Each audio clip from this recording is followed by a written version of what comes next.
নারীর ধোঁকা থেকে বেঁচে থাকো। বেপর্দা নারীর হাসি না, আগুন।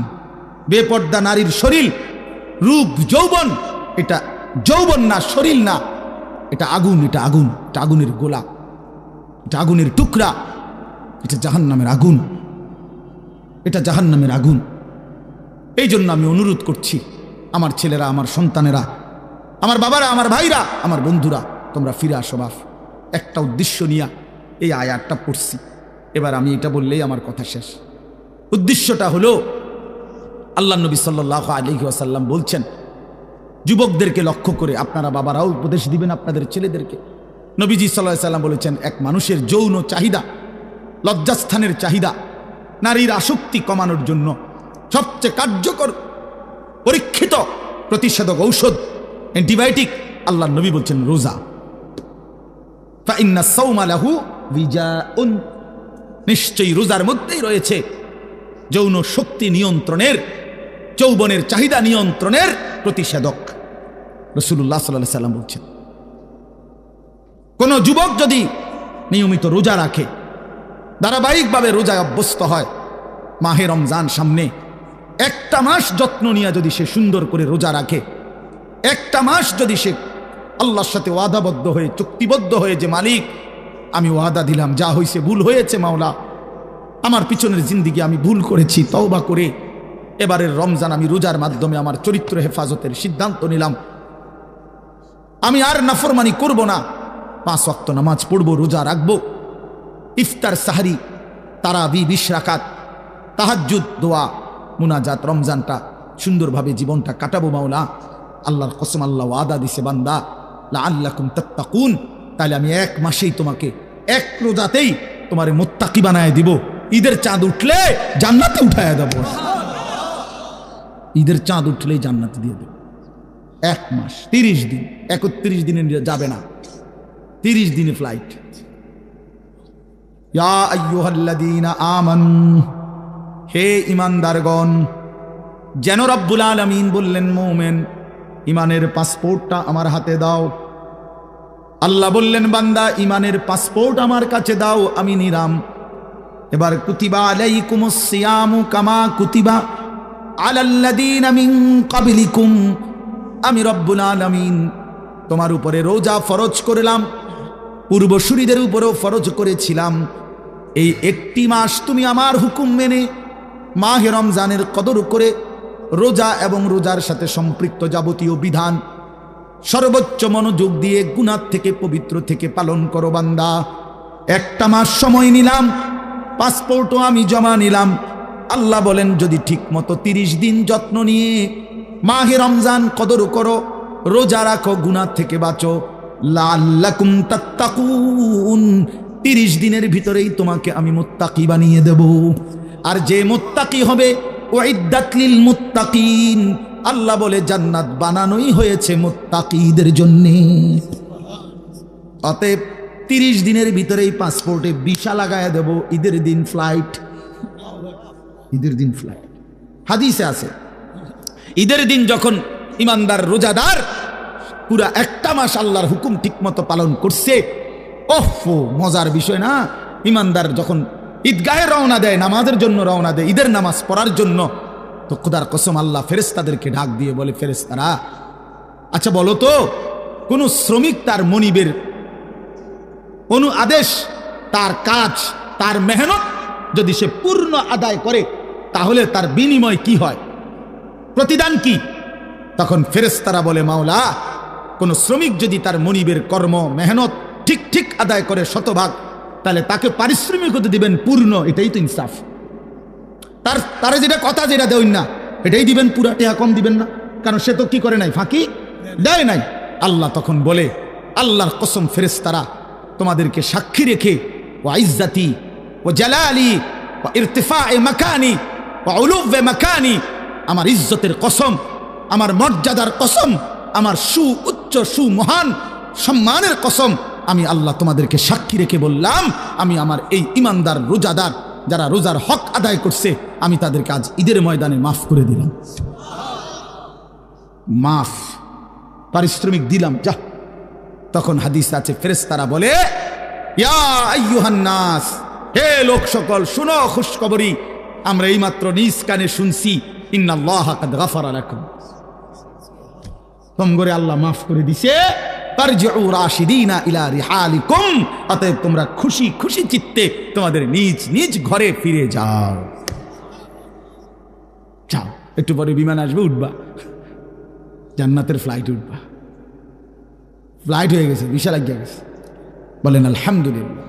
এই জন্য দোস্ত বাবা সবাই মিলে মাহে রমজান সামনে, একদম সামনে, একদম সামনে, একদম সামনে।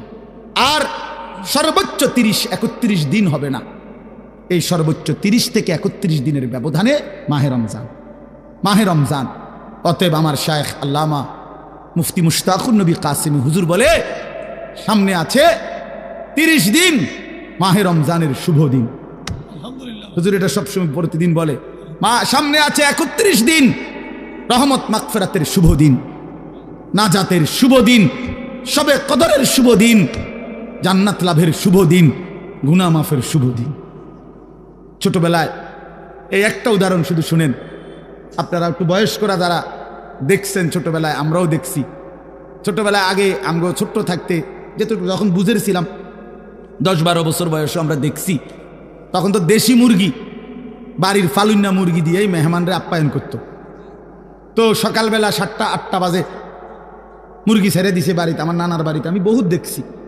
এখন মনে করেন 10টা-11টার দিকে নাতিন জামাই আইছে, হ্যাঁ মেয়ের জামাই আইছে বেড়াইতে, মেহমান আইছে, এখন মুরগি ধরবো কেমনে? মুরগি তো ছেড়ে দিছে 8টা বাজে।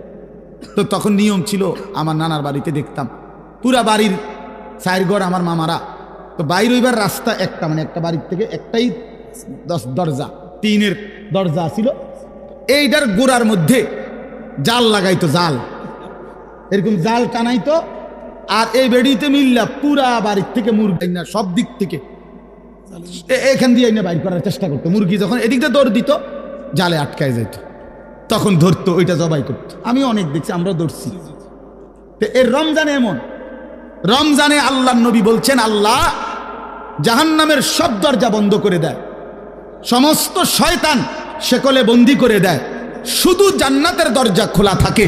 আল্লাহ বলে, যেন বান্দা জাহান্নামের দরজা বন্ধ, শয়তান শিকলে বন্দি, তোমারে কেউ নষ্ট করতে পারবে না, জাহান্নামেও ফেলতে পারবে না। জ্ঞান দিয়ে রাস্তা পাও, তুমি হাঁটা শুরু করো, যেখান দিয়েই ঢুকো শুধুই জান্নাত, শুধুই জান্নাত, শুধুই জান্নাত। কারণ দরজা খোলা তো শুধু জান্নাতের। তুমি জ্ঞান দিয়ে যাও, কুড়ি দিয়ে আইও, আর সমুনি দিয়ে আইও, আশুগঞ্জ দিয়ে আইও, আর ভৈরব দিয়ে আইও, কুমিল্লা দিয়ে আইও, আর চীন দিয়ে আইও, জাপান দিয়ে আইও, আর লন্ডন দিয়ে আইও, শুধু কি দরজা খোলা? শুধু কিসের? জান্নাত। অতএব শুধু জান্নাত, শুধু জান্নাত। এই জন্য দোস্ত বন্ধু, মেহেরবানি করে এবারের রমজান আসন্ন, এই রমজানে তোমরা যুবক যদি আমার কথা একটু বুঝে থাকো, প্রিয় ভাই, নিজেরে জানোয়ার বানায়ো না, নিজেরে কুকুর বিড়াল বানায়ো না, ইনসান বানাও, মানুষ হও, মুসলমান হও। মায়ের দুধের হক দিতে হবে, মায়ের পেটের হক দিতে হবে, মায়ের 9 মাসের কষ্টের প্রতিদান দিতে হবে। বাপ এতটা অস্থির হইও না বাপ, মদের আড্ডা, জুয়ার আড্ডা, নারীর আড্ডায় জিন্দগি শেষ করে দিও না আমার বাপ। চলো রমজানকে সামনে রেখে ওয়াদা করো যে ইনশাআল্লাহ 5 ওয়াক্ত নামাজ পড়বো, ইনশাআল্লাহ নারী ছবি মদ জুয়ার আসক্তি থেকে বাঁচবো, ইনশাআল্লাহ। বলো নওজোয়ান, বলো। আমার একটা অনুরোধ, যাদের বয়স 30-এর নিচে, 30-এর উপরে যাদের বয়স, তারা উঠেন না, বসেন, যেমনি আছেন এমনি বসান। বাকি 30 বছরের নিচে যাদের বয়স, তোমরা দাঁড়ায় বলো, বলো ইনশাআল্লাহ। ওই নওজোয়ান সবার আগে দাঁড়াইছে, বলো ইনশাআল্লাহ, বলো ইনশাআল্লাহ।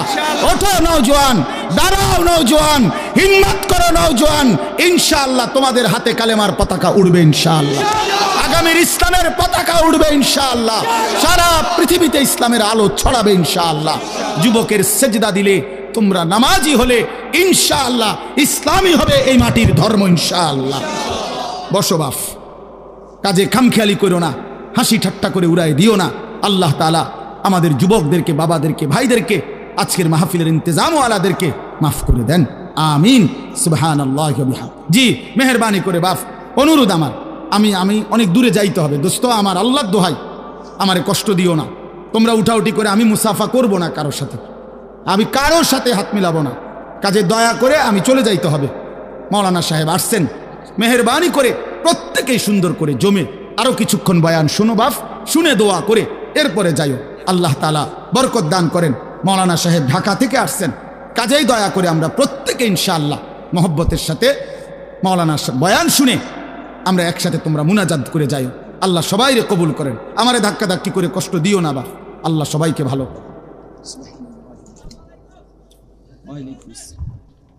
আলহামদুলিল্লাহ, সবাই বসেন, সবাই বসেন, কেউ উঠবেন না, আমাদের আরো আয়োজন আছে ইনশাআল্লাহ।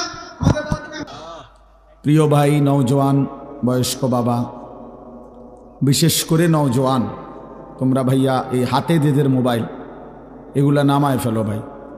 আমার অনুরোধ, হাতে মোবাইল ধরে কেউ রেকর্ড করো না, ছবি উঠায়ও না, ভিডিও করো। আমি নিষেধ করলাম স্পষ্টভাবে। দয়া করে যদি আমার কথাটা মানতে পছন্দ না হয় তুমি চলে গেলে ভালো।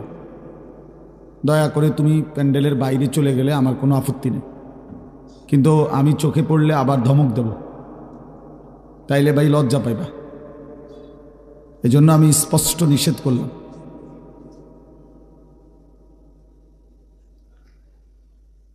আসল কথা হলো, অল্প হোক বেশি হোক, আল্লাহর কথা মনোযোগ দিয়ে শুনলে, চোখের দিকে তাকাইয়া শুনলে দিল জমে, মানে অন্তরের মধ্যে কথা বসে, দিলে বসে। তো দিলেই যদি না বসে, হৃদয়ের মধ্যে যদি কোনো অনুভূতি না হয়, তো আর কি বললাম আর আমরা কি শুনলাম? বিবেক যদি না নড়ে, অনুভূতি যদি না জাগে, সামান্য হলেও যদি চেতনা না আসে, তো কারে বলা হলো, কি জন্য বলা হলো?